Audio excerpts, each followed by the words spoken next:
In the heart of Sudan, under a sky that burned with endless light, a child was born who would one day teach the world what true freedom means.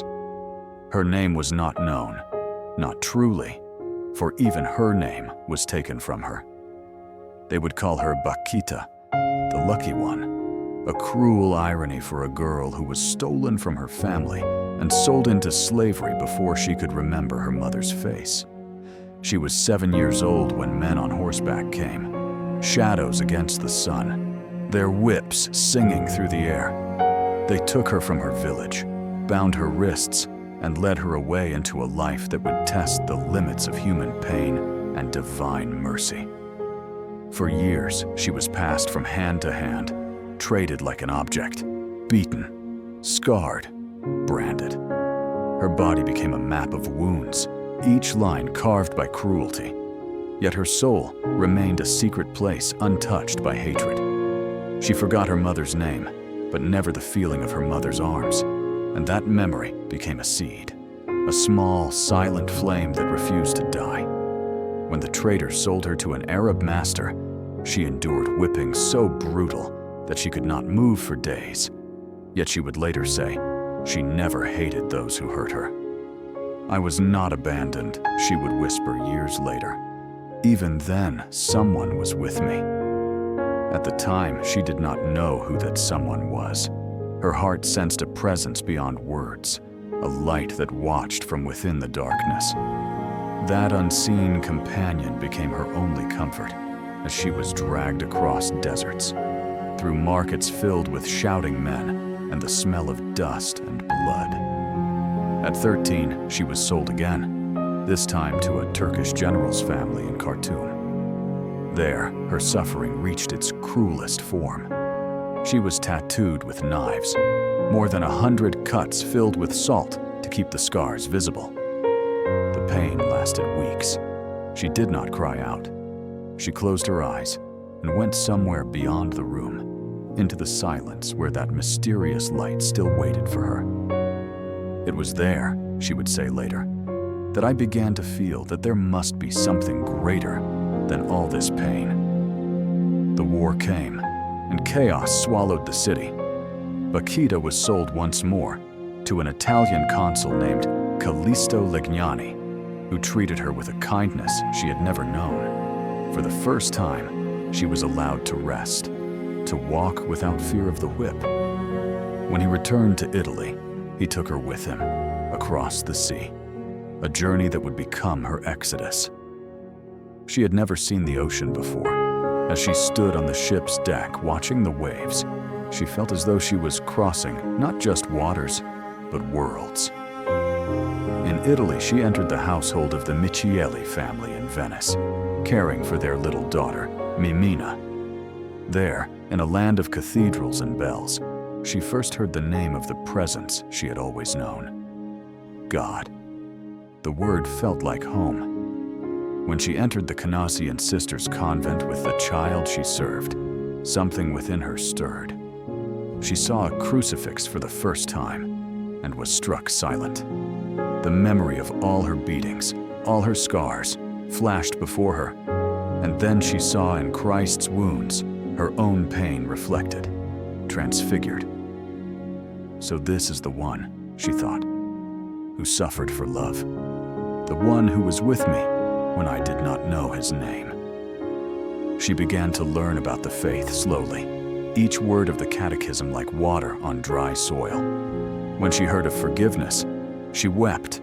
The sisters asked her if she resented her captors, and she said gently, "No. If I met them again, I would kneel and kiss their hands. For if they hadn't done what they did, I would not have known God." Her baptism came on a winter morning, and as the water touched her head, it was as if the chains fell away, not from her wrists, but from her soul. She took the name Josephine. The girl who had once been property now belonged to no one but God. But freedom in the world is not easily granted. When her Italian mistress demanded her return, the sisters refused. The case went to court. There, for the first time, Bakhita stood not as a slave, but as a person. The judges ruled that slavery was illegal on Italian soil, and she was free. Those words, "She is free," echoed through her heart like music. She could have chosen to leave, to start anew, but she chose to remain in the convent, serving the one who had waited for her in every dark moment. She became a Canossian sister and spent the rest of her life doing simple tasks, cooking, mending, welcoming guests. But everything she did shone with quiet light. People said that when she smiled, it felt like dawn after a long night. She carried herself with grace, moving slowly because of her old wounds. But her eyes, those deep, gentle eyes, seemed to hold eternity. The children who visited her called her Madre Moretta, the little black mother, and they would sit at her feet while she told them stories, not of pain, but of providence. "God has loved me so much," she would say. "He waited for me, and now I am His." The years passed quietly, and the once wounded child from Sudan became a woman whose very presence seemed to heal those around her. She never sought attention, yet people traveled from far away to see her, drawn by something they could not name. When they looked into her face, they saw not the memory of pain, but the victory of grace. Her body still bore the scars, more than 100 lines across her skin, but she called them her jewels. "They remind me," she said, "of how far love has brought me." She worked in the convent kitchen, sewing clothes, answering the door, sweeping the floors. Each act, no matter how small, she turned into prayer. She often said that when she first entered the convent, she was astonished that the sisters prayed not only in church, but also while they worked. "I learned that every movement of the hands can be praise," she told them, "if it is done with love." In her later years, her health began to fail. The old wounds stiffened her legs, and she walked with difficulty, yet she never complained. When someone asked if she suffered, she smiled and said, "Yes, but the Master suffered more." Her humility became her greatest sermon. During the dark years of the Second World War, as bombs fell on Italy and fear filled the streets, Bakhita's convent became a refuge for those who had lost everything. She greeted soldiers and children alike with the same gentle words. "Be brave, trust in God. He will not abandon us." To those who cursed the war, she replied softly, "Even now, He is here." Her calmness disarmed despair. When people left her presence, they felt lighter, as if the weight of the world had been lifted for a moment. The sisters said that when she prayed, the room itself changed. It seemed brighter, warmer, as though the light she had carried through all her suffering now filled the air. As her body weakened, her spirit grew stronger. She often sat by the window, looking at the sky, whispering the only prayer she ever needed: "Thank you."